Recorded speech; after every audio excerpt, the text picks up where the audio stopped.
तो guys fourth question है हमारा, express 0.99999 data dash in the form P upon Q।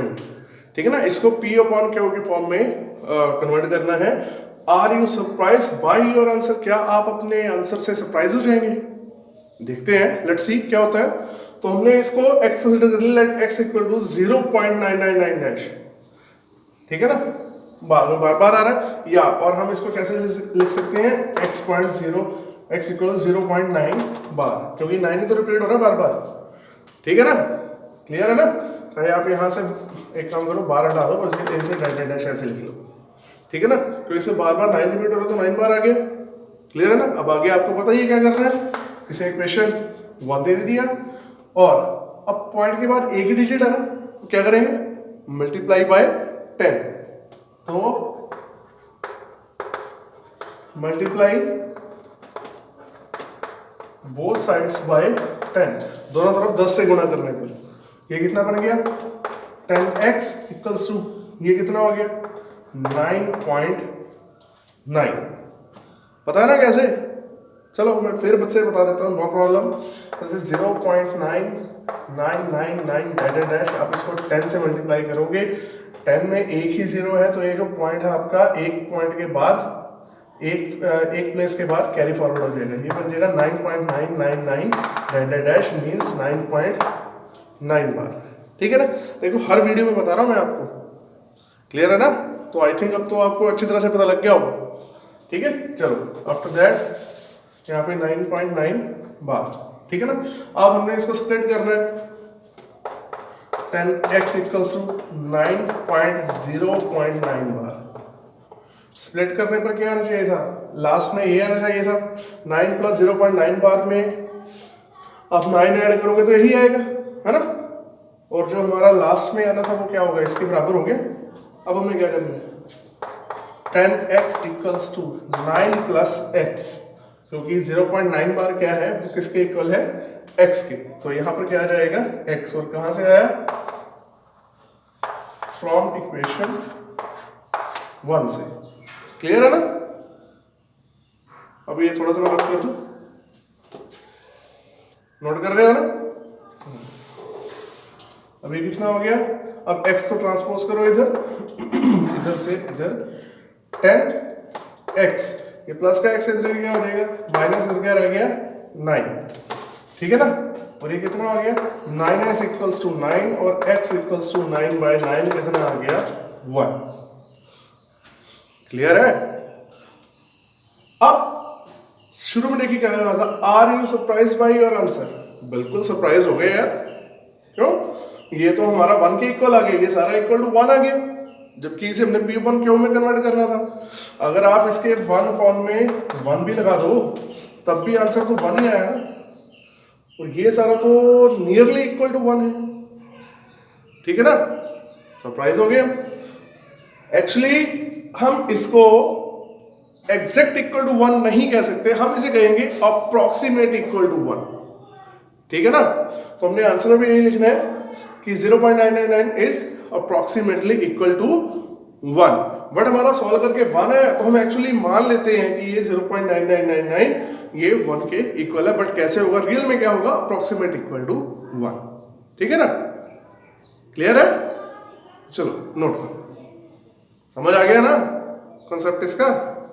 ठीक है, नोट कीजिए।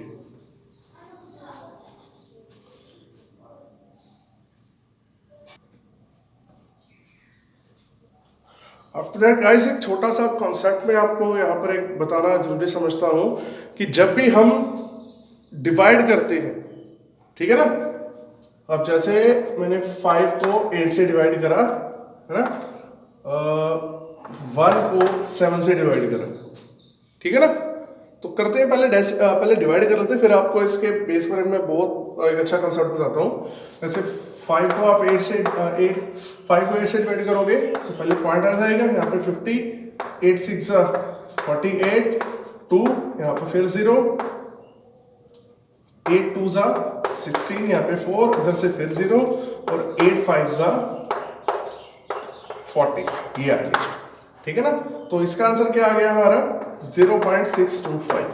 ठीक है ना, और 1/7 तो आप बहुत बार कर चुके हो, तो इसका आंसर क्या था हमारा 1/7 का 0.142857, ये था ना। अब ये आपको क्यों बता रहा हूं, ये तो मैं पहले बता चुका हूं आपको, है ना। बट इसमें एक छोटा सा कॉन्सेप्ट है, जब हमने 5 को 8 से डिवाइड किया, यहां पर डिवाइजर क्या है 8, तो क्वोशिएंट में डिजिट कितने आए 1 2 3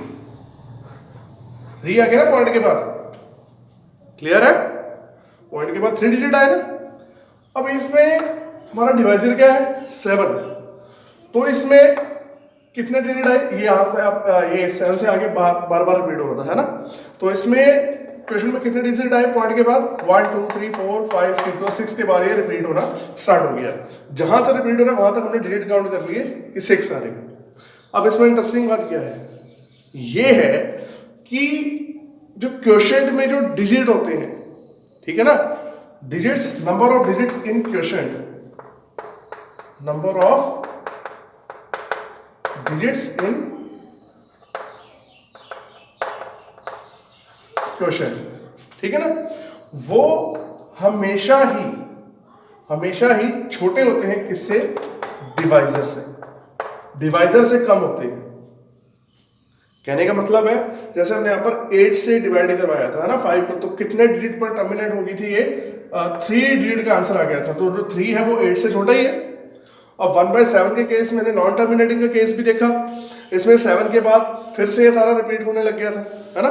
तो यहां तक कितने डिजिट से 1 2 3 4 5 6, है ना, 6 से ना, और इसमें क्या है जो 6 है वो 7 से छोटा है, यहाँ कह सकते हैं कि 7 इज ग्रेटर देन 6, ठीक है ना।